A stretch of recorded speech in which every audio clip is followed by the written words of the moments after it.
Live from COP30 in Belém, Brazil. Welcome, Dr. Kimberly Humphrey, to this fireside chat that we're going to have for the next 30 to 60 minutes. Thank you so much. Yes, it's slightly chaotic over here, as you may have gathered. Chaotic and early, but let's get into it in just a second. Right. I'll do some introductions for all of us. So I'm Dr. Aditya Vyas, public health physician, sitting here in an undisclosed location in a tertiary hospital in Sydney. We are here for the Doctors for the Environment session here, which is a bit of a dispatch from the field. What's happening at the United Nations conference on climate change, and where does health fit into it all? I had the pleasure a couple of years ago in 2023 of being at the COP28 health program. This was the first time that health was ever represented with a whole thematic day of planning. And it led to a couple of major outputs. One was a big family photo of all of the, well, I say all, but some 50 or so health ministers from around the world gathered. There was a climate and health declaration. So these are big steps forward. And the whole kind of narrative then was, how do we center health in the climate negotiations? Does health have a space? Does health need a space? Or do we just do things separate to what's happening in our environmental sector? So it's a real pleasure then to have Kimberly, and maybe we might have some other additional special guests from the health sector who are there in COP in person, to hear a little bit about what's happening and where we might all situate ourselves. So what else can I tell you? I'm here on Gadigal land, and I'd like to pay my respects to First Nations people.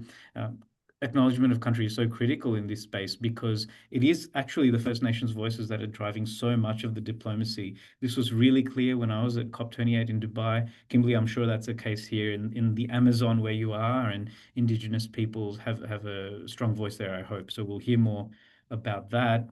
And also importantly to recognize that we're all here together and that togetherness is quite critical. So Doctors for the Environment, relatively small organization, punching way above its weight, as a member of the steering committee of the World Health Organization's Attach Alliance, which is this initiative for transforming health and climate. So Kimberly will tell us a bit about that as well. And there's a lot more to come here in terms of the Health Professional Association's constituency, of which we are the lead internationally. Quite a mouthful, but also quite a lot to do. So over to you, Kimberly. Tell us, what's the mood on the ground, firstly? Are you feeling the love and the comfort of the Amazon forest? How's the coffee in the Australian pavilion? What's happening? Thanks, Addie. Yes, look, it is pretty amazing to be here. It is a long way from Australia. It's 4 flights from Australia. It takes a very, very long time to get here. It's interesting because there was a lot of talk leading up to this COP about whether Belém would be able to host it actually, and whether the logistics would work and whether it would all happen. For those who aren't aware, often with COPs, the choice is made, it's not always in the capital city. So there's strategic choices around where a COP is held. And the reason that it wasn't held in Rio was because the organizers wanted to have a particular focus with this COP around the Amazon. So Belém is the mouth of the Amazon.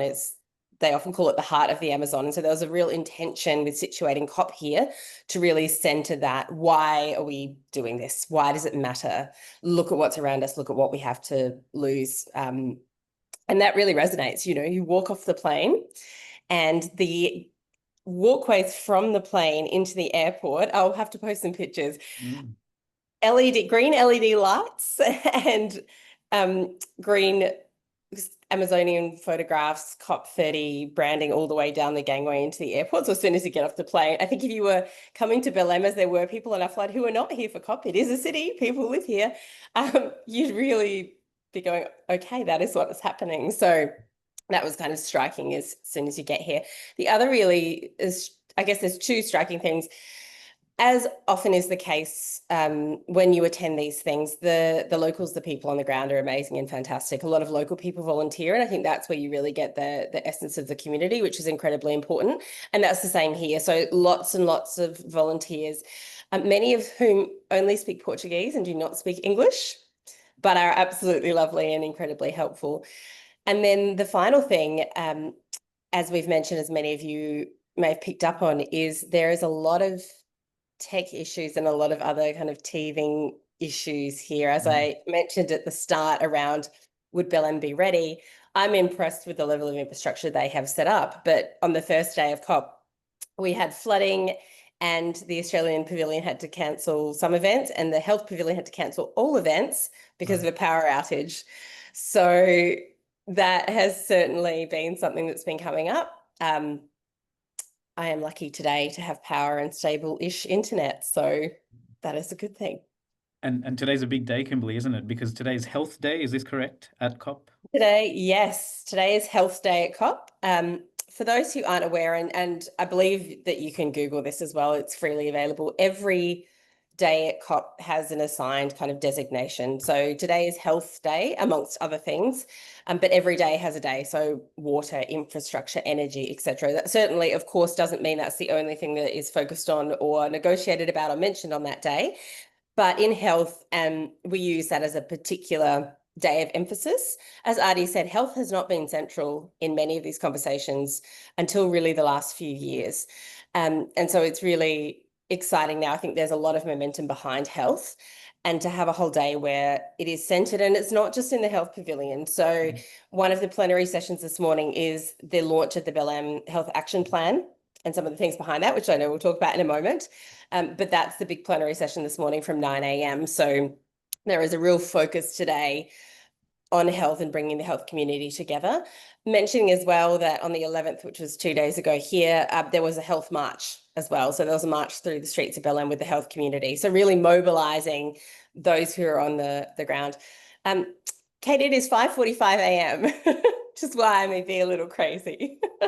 This is That's okay. dedication. I'm kind of still on Australian time, so it's all right. Yeah, so it sounds like you've had quite a journey, Kim, even reaching where you are. What is it? 4 flights, halfway around the world, 12-hour time zone difference. But you're out there marching with the rest of them and putting health in the center of these discussions. But let's help situate people on what actually happens physically. So you got off the plane, it sounded like the Amazon rainforest greeted you, but there's a blue zone and a green zone, different sets of activities happening here. Where will you be across these events that you're attending or speaking at? Tell us about those. Yeah, correct. So with COP, and I think it's important to take a step back as well and just say that this has been going on for a number of decades now. Initially, the UN Convention, this Conference of the Parties, was very much around the negotiation. So that's how it starts. This is negotiations, and this is, we could have an entire webinar about does COP work? What do we need to do? All of these things. But the point is that this is a really important place and was originally for all countries to have a voice and get together and discuss these important issues and reach agreement. Since that time, there has been a significant building of civil society. So now the other part of it, civil society, which is private organizations, non-profits, everybody else who's not attending the negotiations particularly, that is now the biggest part of COP. So all of the things that happen adjacent to the negotiations, that is where actually most of the action is. So when we talk about the blue zone, that is the area that you need accreditation to get into. Now, that means that you need to be part of an observer organization, or you can join with a country if you get a party overflow badge. Doctors for the Environment is an observer organization of the UN. So we have our own badge, yay for us, which means we get to join all of the other NGOs in this space. If you have accreditation, then you can attend the blue zone. The blue zone is where all the pavilions are. And so when we say a pavilion, it varies at every COP, but think of a big room, think of a shed, whatever. Once again, I'll post some pictures on my LinkedIn afterwards. People want to see the example of some of this. So the countries have pavilions, and all of those pavilions host events. As well, different areas have pavilions. So health, I mentioned, has a pavilion. There's an ocean pavilion. There's a climate mobility pavilion, which is about positive migration for adaptation, which, somewhat confronting. But all of those kind of spaces happen in the blue zone. The plenaries happen in the blue zone. So there's lots of different rooms that are kind of like conferences you can go to and see all the presentations that are happening. But then the negotiations happen as well. And observers do have the capacity to attend a lot of those negotiations. So we're not at the table. Of course, we're not saying anything, but for most of the negotiations, or many of the negotiations, observers have the chance to sit at the back and be present as well. And also to interact with the negotiators around those conversations as well. So there is a robust health policy group that meets and talks about how do we need to get health into negotiations. And then people will go and talk to the negotiators from their countries and say, well, this is what you're talking about today. This is the wording we're thinking around health. So that's the blue zone. The green zone is open to the public. There's a lot that happens there. There's some trade things that happen there. Companies will go and talk about, their tech and things as well. There's a lot of other events and bits and pieces too. So the public can attend that as well. There's also usually a climate innovation zone, but that's in a different city this time. So I haven't had the pleasure of attending that area. And there's also various pop-up events as well that are happening all over the city too. So some different organizations will host their own, this is our program. Many of which are interesting, but of course, logistically, it's a little bit harder when you're in one place and then try to negotiate getting around in a city where they don't speak a lot of English and I don't speak a lot of Portuguese. So Certainly, like multiculturalism is on display there, isn't it? From all the different country representatives, no doubt. Of course, the local population, which speaks a different language to probably many of the people that are attending from other parts of the world. So it's quite a vibrant environment, Kimberly, and lots of activity going on. Interesting that you say that it sounds like there's actually a pretty good place or an entry point for civil society organizations like Doctors for the Environment or other health organizations to actually influence what some of the country negotiators are doing. However, there's a whole nother set of activities, aren't there, with a lot of the pavilion events that those organizations can actually join. So maybe you've been to some of the health pavilion events already. What's the flavor there? What sort of things are you seeing?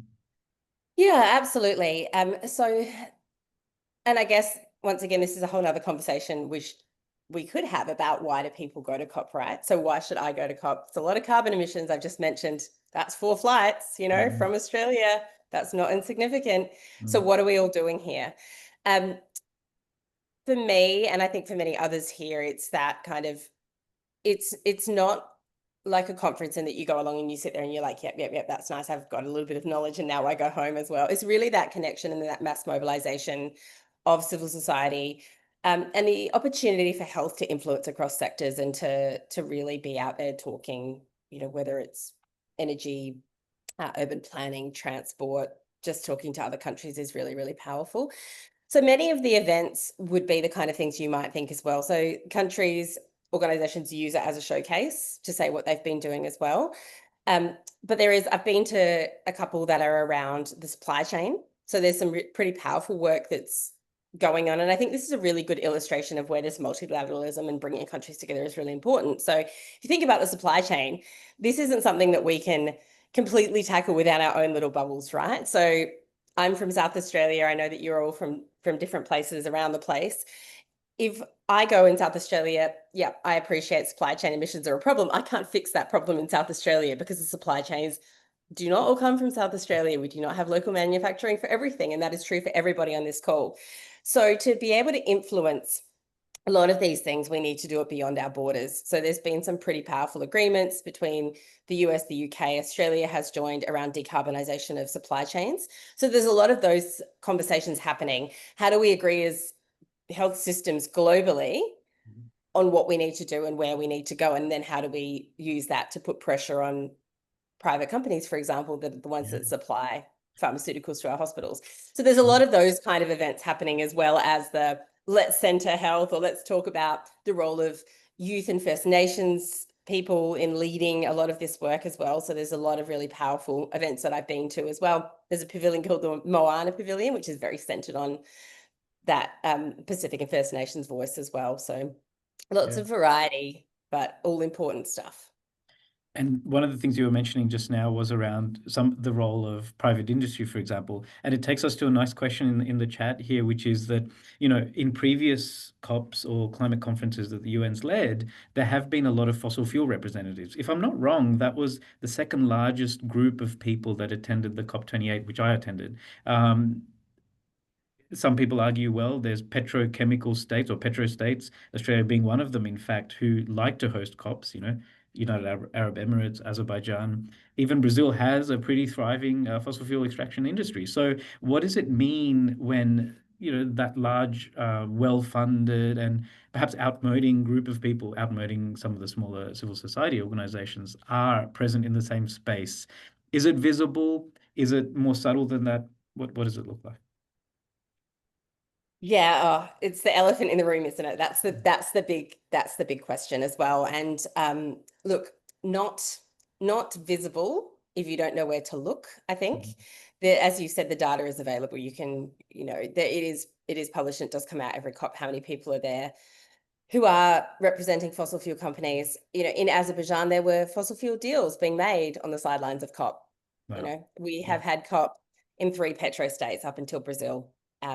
What's going to happen next year? We don't know Mhm. yet, but it's, I guess it's one of those things that you go, okay, the process is not perfect, right? But it's not letting perfect be the enemy of good. So I think with civil society, everybody who attends, well, not everybody, but most people would be aware of this, and this is a Mm. problem, a Mm. massive problem, right? It's the thing we need to do more than Yeah. we need to do anything else, is move away from fossil fuels, or there's a point to which we can't adapt, and all the decarbonisation of the health system won't fix the problem. So we know that is the big thing. But I think that notwithstanding, that's why we continue our work. And that's why I think it gives you even more of an impetus. You go, okay, civil society can be really powerful. We are seeing the impact that we have all over the globe. That just encourages us to go, we can't stop this happening. And there certainly is momentum. If COP is in Australia, there are petitions, and there are a lot of organizations saying ban fossil fuel actors in this space. Mm. They should not be allowed to attend. This is not the place for that. Mm. But regardless of whether that were to happen or not, we keep going, right? And Yeah. health can be incredibly powerful. I mean, look at tobacco. It's an example. Now, there's other things. Once again, we could have an entire other webinar on that. There's other reasons why this is tricky, really tricky compared to tobacco. But health can be incredibly powerful as a voice as well. Yeah. And so can civil society too. So we keep going. Exactly. So we have to keep pushing on and have our presence felt quite visibly, and hold the space. Now, yes, the I don't know, the issue top on many people's mind is COP, the next COP. Not that there's a lot to cover still, so don't worry, folks. We're gonna we're gonna dive deep into the BELM Health Action Plan and other things, but just to get this thing off our chest. Is COP31 coming to Australia? Still no word, I believe. I think we know COP32 will be in an African nation. I think that nation's been chosen. But not next year as yet. Correct. So COP32 Ethiopia has been Mm. widely endorsed. But next year, yes. So we do not know yet. And that is still the word on the ground as well, is that so just to be aware, I've had a few conversations with people recently who think that the selection for COP is like the Olympics. So there's a panel and they choose it. And it is not. The countries have to agree. Mm. So Australia and Turkey have to agree on who's hosting COP. And if neither one backs down, then it defaults to Bonn in Germany. So there is nobody who says, okay, stop messing around, children, and this is who it is. There has to be agreement. So there is no agreement yet. And as of last night, there was still no agreement. Australia is still pushing hard, and Turkey said we are not stepping down. Now, another interesting thing is they've put the Australia and Turkey pavilions next to each other, which is an incredibly funny act, I think, on behalf of Brazil. But it Amazing. Yeah. hasn't gone any measure to sorting it out at all, except you stand there and go, this is kind of awkward, because both Yeah. countries, pavilions are having events about looking forward to COP31, Yeah, right. with the other one next door. So look, I don't know. I know that there are some more discussions happening, and potentially a press conference today from Australia, but as yet not resolved. And I believe, I could be wrong on this, but I believe they have until the end of COP, which is the end of next week, to work this out, or it will default to Germany, who I have also heard do not want it either. But as a default, they will Yeah. not have a choice. Sure. I can only just imagine the two different pavilions, comparing the quality of Turkish coffee versus the Australian Right. coffee. There's a barista that sits there all day long and serves you delicious beverages to keep you going through the day. So, yeah, that's one way to do it. Absolutely. So, what else have you seen, Kimberly? Like, there's some famous faces that turn up. I remember some ex-prime ministers were rocking up for their coffee in the Australian Pavilion a couple of years ago. I heard Gavin Newsom, the governor of California, was there. He had quite a nice quote, and I'll try to read it out. But this is kind of the other elephant in the room of the broader threats to multilateralism and where the United Nations climate negotiations play out. But I think his quote is something like, "I'm here because I don't want the US to be a footnote in this conference." What's the mood on the ground there? Like, what are the big names saying? Are they attracting the right sort of interest still in climate? Yeah, it's such an important thing, isn't it? I think many of us in the climate community have been very, and look, let's be honest, the world is quite thrown by what America is doing, not only in the climate space, but across the board. But certainly working in climate change, the US backtracking and everything they have is pretty terrifying. But I think and I've seen evidence of this before, but the presence of Gavin Newsom really underscores it, is that in the US, and this is true across a lot of the world, particularly in the global north, is a lot of this action comes from subnational government. So it doesn't come from the national government Yeah. particularly. And if you look at the US, I think California is something like the world's third largest economy or something like that. It's huge. It's huge. And they are still very pro-climate. There are a number of states in America that are very pro-climate. That work is still happening. The federal government over there is doing everything they can to undermine it, but it hasn't stopped. Um, and I've seen some really hopeful words around that as well. And look, we see that in Australia too. There are different states that are moving at a faster pace than other states. I like to be quite vocally proud that I'm from South Australia, where it's 75% renewables and heading very quickly to 100%. But it's not all about what's happening at the national level. Now, the lack of presence of the US is pretty notable. It is notable, but there's an America is All In pavilion, which is still around. So you may not have the official government representation, but there are still actors from the United States who are here, who are still continuing that work. I've seen colleagues from academia when I was living over there who are here as well. So, it has not gone. I think it is conspicuous as well. And look, this strikes me at all of the COPs I've been to too. Australia, we usually don't send our prime minister. We usually don't elevate this, I think, in the way that it should be elevated. And I think that's pretty notable that the same thing has been done here, right? So we are saying, yes, we really want this next year. It's so important to us. But where is our head of state?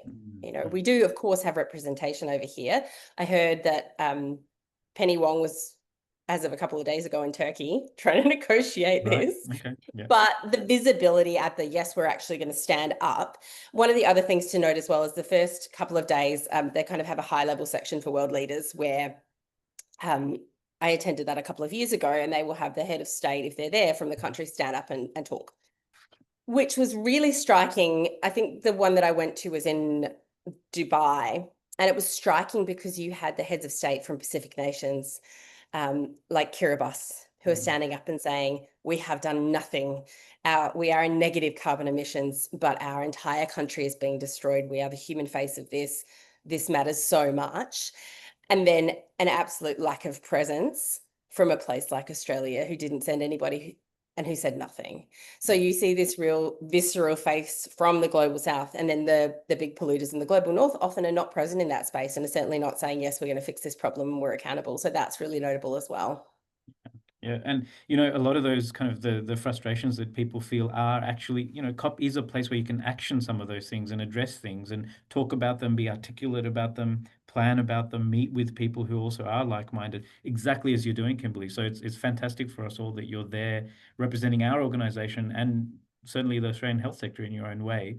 There's a couple of nice questions in the chat, and tell us a bit more about that, Kimberly, because let's now start moving us into the solutions part of our chat on the Belém Health Action Plan, the DEA attach constituency that we represent. But before those things, what other cool organizations have you come across? I know a couple of colleagues were supposed to join us one from India, representing a feminist UN representation or delegation, as well as a colleague from Dutch Doctors for the Environment. So yeah, what's the feeling? Who's there? Who's new? Yeah, no, fantastic. And yes, thanks, Adi. I think both of my colleagues are having tech issues. Of course, we're not all staying in the same place. I've been lucky that I found an Airbnb that is pretty good, actually. It has good internet, but that's I heard there certainly was not. talk of people having to, stay on a cruise ship or something, or the government was going to have to Yeah. send ships to be in the bay of. Certainly happening. And one of the things with COP is there's a lot of kind of rorting around pricing for accommodation. So a lot of places were charging $5,000 a night, not what I'm paying, just so everyone's aware. But really difficult to find. And you think about when I'm sure many of you have traveled to countries where it's very different to Australia, and it's kind of often difficult to negotiate things in a different language, etc. And a lot of Brazil is not a country where people speak Portuguese and English. A lot of people speak only Portuguese. So when you try to negotiate these things, a lot of the time it's only in Portuguese. So to try and find accommodation that is affordable, accessible, safe, Or it exists as reliable, all is of it those a fake things ad? Yeah. has been incredibly challenging. And I had a colleague who showed up in Belém at 2 a.m. and their booking.com booking was fake. No accommodation. Bye-bye. So that's pretty scary. And I purposefully planned my travel so I didn't arrive at 2 a.m. for that exact reason, because I had a good feeling my Airbnb was not fake, but I wasn't sure. So I arrived during the day to make sure it was okay. But I guess there's a lot of, aside from COP, and I will come to your question in a minute, Addie, is there's a lot of kind of WhatsApp signal chats that people are linked into as well. So you really have that community. So if you show up and your accommodation is gone at 2 a.m., there is a group of people you can tap into and say, help me.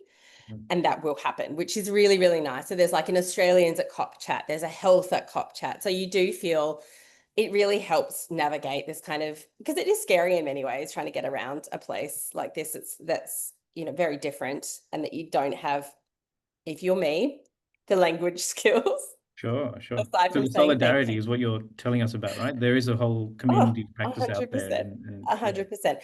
Yeah, so one of the nice things about COP is you meet different people every time. So you have a lot of the same actors and a lot of really brilliant organisations who will send people every year. So from Australia, we always have World Wildlife Fund, Australian Conservation Foundation, a lot of these groups, Climate Action Network is always present as well. But who comes from different places across the globe really varies as well. So that's one of the lovely things is, I think one of the really important things that we need to do, and one of the reasons I come to COP, is building this network across the world. This is a global problem. We need to solve it together. And at every COP, you meet people from different places you haven't met before as well. So, for example, Harshita, who we was supposed to be joining us today, I met her last year at COP from India as well. And Evelyn is a new connection from this year too. So it's lovely because you go along to a pavilion and you just have conversations with people, and really enlightening to kind of learn where people are from, because it's often very different.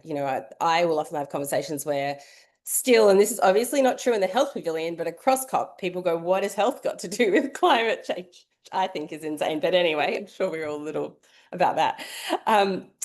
But I will certainly have conversations where I go, that's really interesting. So what have you got to do with climate change, person? And to understand the different contexts in different communities and the different challenges as well, too. So there's problems that people are trying to solve in communities that are not problems we're trying to solve. They're not a problem, or we've already solved them. So I think that information sharing is really important and really valuable. Yeah. Yeah. And, this is kind of taking us nicely to one of the things we want to talk about, which is where DEA fits in with all of this constellation of health organizations.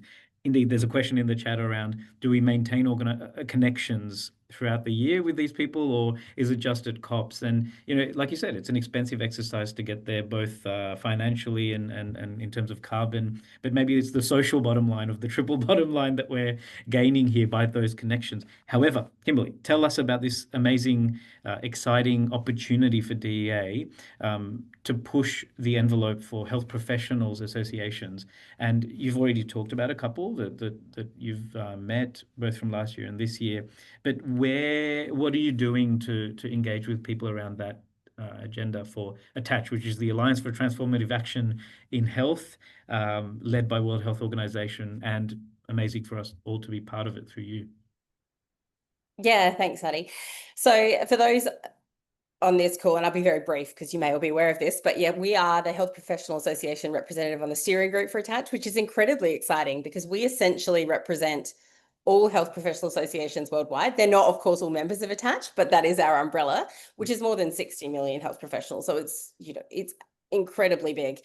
That work is so important, I think, because health professionals are the front line, right? So we are the advocates, but also the implementers of a lot of things. We see what happens on the ground. Our voice is incredibly important. We have that lived experience as well. So there's a real place for health professionals to have a voice in this space. And it's so incredibly important as well. So with, and ATTACH sorry, I should have come back as well. So what Attach is doing is trying to mobilize the COP26 health commitments, which is around climate resilient and sustainable health systems as well. So it's looking at that and going, how do we make it happen? There's a lot of actors in that space. So we have private, we have nonprofits, we have representatives of the different WHO regions, we have the World Bank, we have lots of different people who are members of the steering group and working in that space. As we've said, our area is health professional associations. So that's part of what I'm doing here, is representing DEA and HPAs. And how we're doing that, I guess, is in a couple of ways. Number one is talking about what we're doing and what we're trying to do and making that really visible too, because people get that health professionals and doctors, are involved in this, but don't always get our role as actors and what we can do and why we're important, aside from being, I'm a doctor and I worked in a bushfire, that kind of thing, right? We're so much more than that, and we all know that. So it's really making visible what our power is and what we need to do in this space. So DEA is involved, I think, in 7 events whilst I'm over here, which is really exciting. So we're an event in the China Pavilion, an event in the Australia Pavilion, and then I think 4 in the Health Pavilion, and is that 6, 7? And then one official UN FCCC side event. Which is great. And one of the wonderful things about that is, aside from the Australia Pavilion, which is just us, the rest are all with other groups. And some of them are people that we've only really started to form these bonds with through this process. So one of the events we're co-hosting with Canadian Physicians for the Environment, who haven't been a member traditionally of Attach, and who we as DEA haven't had particularly strong bonds with, but I know some of us in DEA have had relationships with people involved in CAPE. So that's a great thing that we can build there. We're co-hosting another one with Médecins Sans Frontières, which of course I think all of you would be aware of, is a really fantastic group as well. So looking at how we can work with them as well in this area too. So that's, all of that is quite exciting behind the scenes stuff. And then, vocalizing as HPAs and what we need to do. And then of course the other part of it with all of this is saying, please come and join Attach and be part of our coalition as well, because we need as many organizations across the globe to represent diverse voices as possible to do what we need to do. Great. So it sounds like a really tangible kind of output of you being there is actually not just forming those connections, which itself is critical, but then building that coalition for this health professionals association's constituency. Now, after that, of course, there will be a number of outputs from that. And I know we collectively are working up the work plan for that. But there's another very kind of tangible set of activities kicking off, I think today being Health Day. And we will let you go shortly. There's a little bit of time to discuss, but I think at 9 a.m. this morning, is this right? There's the launch by the Brazilian Ministry of Health in a 1,000 person auditorium or something. So you have to get all your boots on the ground to launch the BELEM Health Action Plan. I might make a couple of reflections, Kimberly, on what I've read from that. It's been published already and it'll be launched formally today. But it's interesting. A few things are interesting to me. Firstly, it says it's the BELEM Health Action Plan for, and the tagline is for, the adaptation of the health sector to climate change. So one of my questions is where is mitigation in all of this? And we know that there's 2 sides of the coin, adaptation and mitigation. Health clearly has a role to play in both of them. That's one question. The other one is, though, worth reflecting on some of the cross-cutting principles that they have there. So there's 2 of those. One is enhancing health equity and the concept of climate justice. I think we can all get behind that. And the second one is leadership and governance on climate and health with social participation. So there might be a few things to unpack there. And then there's these 3 action lines, as they call them, underneath those principles. Action line 1 is surveillance and monitoring. Action line 2 is evidence-based policy, strategies, and capacity building. And action line 3 is innovation, production, and digital health. So that encompasses a fair few things. What are your reflections or thoughts on that document? Because I know you've been looking at it as well. Yeah, absolutely. So this document has been underway for quite a while.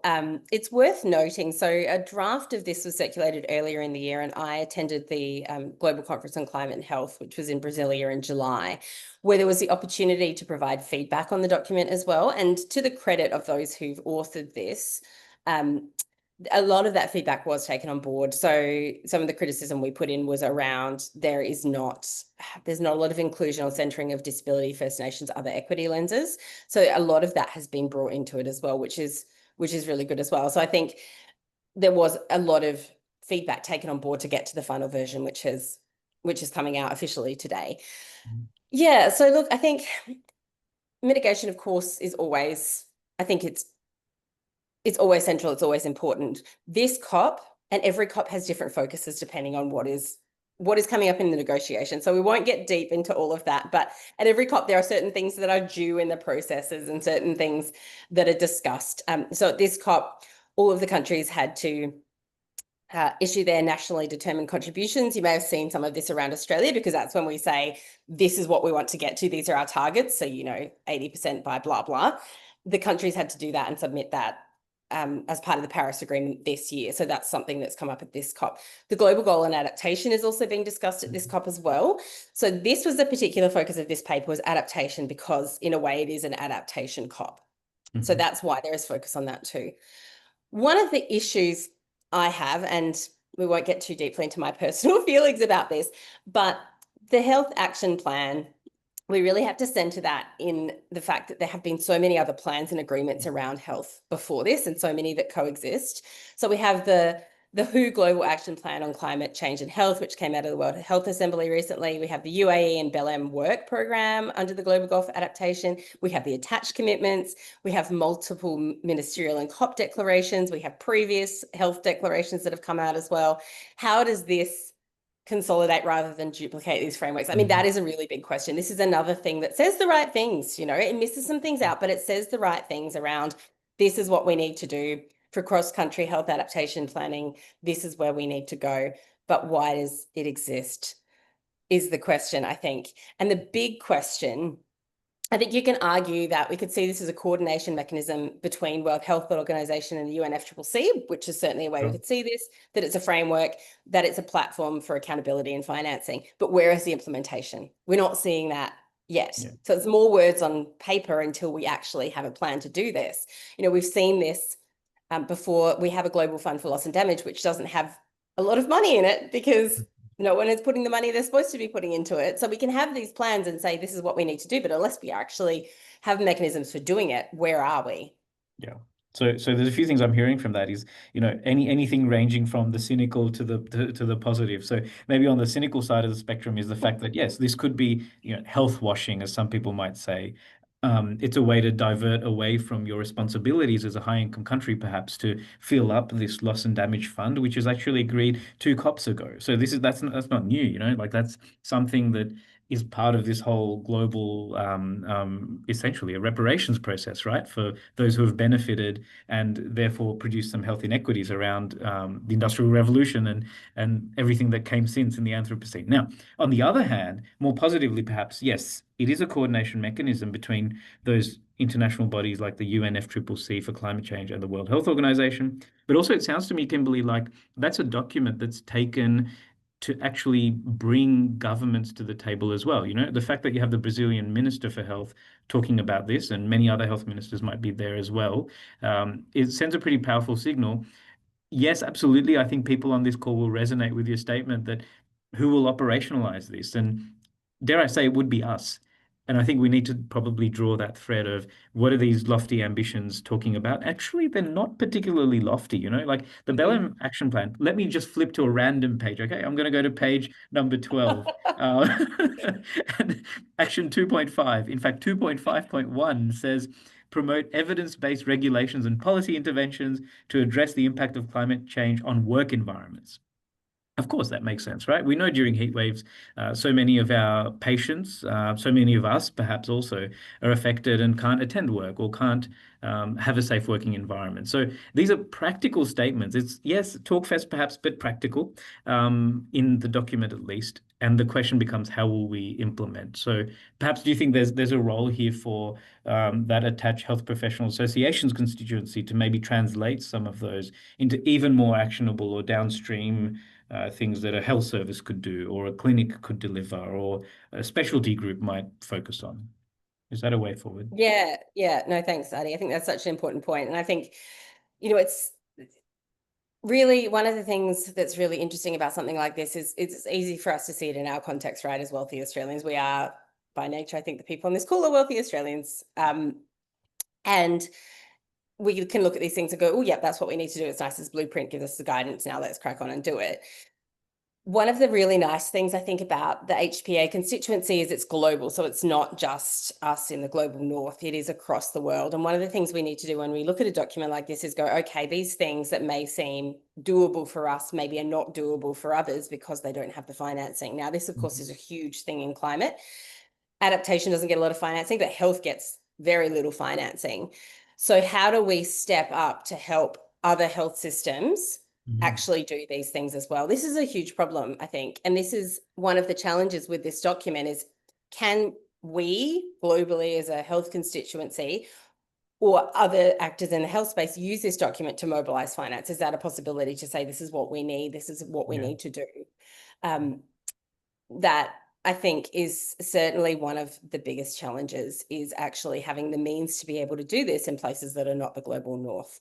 Now, there is supposed to be, I'm looking at the agenda, the last part of this morning is Mhm. supposed to be around implementation mechanisms. So I'm very interested to see, what Yeah. does that mean?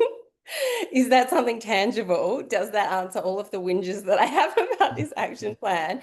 Or is it just a, let's have a fund kind of, and then where is the accountability and where are we actually making people do this? I mean, all of what you've just said reminds me that, the multilateral processes are there still, they're not dead by any means. They're under threat, perhaps. But actually, it's those bilateral connections and next steps that we all collectively could be voicing, developing, implementing.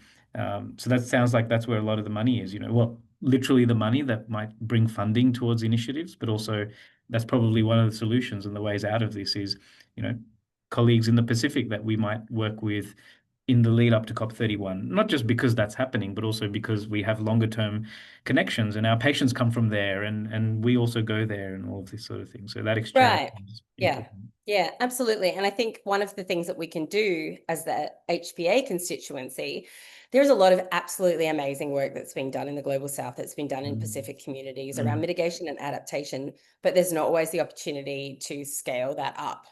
What we can do is we can help with Yeah. our global voice, scale that up and look at the things that really work and really raise that to the attention of others as well. So I see that as another important thing that we can do. Yeah. Yeah. Scale up sounds like the next step as well. So that's quite a nice narrative, Kimberly, for us from, going from health not even being at the table to health being at the table, getting that coalition together, all the way through to centering health in the negotiations one way or another, which is happening, it certainly seems. Even in the last few years, that's grown. All the way now to what are the solutions that we can actually operationalize. So good luck for the last session of the day. Keep us in tune and updated from what's happening. Have a great time at the plenary session, which we should let you head off to very soon. Yeah, I wonder if you have any final reflections before we close off. Yeah, look, it'd be lovely to keep chatting for longer. I think it's the other thing that we haven't talked about so much, but is our global advocacy as a health voice against fossil fuel non-proliferation, right? Like Mhm. that is the big thing we need to do. We've talked about that a little bit, but I think it's worth us thinking about and mentioning that the health benefits of decarbonisation would entirely pay for all of the mitigation, like globally. It's that powerful. So that's a pretty good, it's such a good lever for us to take to other sectors. And that's one of the other things that we're trying to do is really go and talk to people who are outside of health to say why health needs to be at every table. But also, if you are trying to get things done and you use health as a lever for the money saving, for all of these things, then it's a really, really good arrow in your bow as well to actually kind of push some of these things if people are not listening to the yes, we should act on climate change for the sake of the planet and communities, etc. It's something that's really tangible too, is to say actually the economic impact Mhm. of saved health costs is insanely huge as well. So really trying to bring health into everything is why we're so busy over here and having a lot of these conversations as well. But no, thank you. It's been great. And apologies from my colleagues as well, who I know would have really loved to join, and maybe we can think about how we can bring them into another conversation as well. And thanks to everybody who's joined too. Really fantastic. And yes, Claire, I saw your comment. Yes, the Governor General is the head of state for Australia. Point taken. Governor General and Prime Minister both were not here. So, and Kate, health presence here. Stephen Bauhaus, who's the Assistant Secretary for Health, was here. But that's it at the moment. So, Yeah. Fantastic. Well, thanks so much, Kimberly, for waking up early for us and sharing my your pleasure. insights. You're certainly flying the flag, and we couldn't be prouder. So enjoy some of that coffee before you head off to your next the Australian Yes. Pavilion coffee before you head to this big event that's coming up today. Thanks very much for joining us all the way from Thanks, Brazil. Thank you, everyone. Thanks, everyone Adi. else. Thanks, Kate. Have a Bye. great evening, Thanks, morning, Kim. wherever you are. Bye. See you. All right. Thank you, Artie.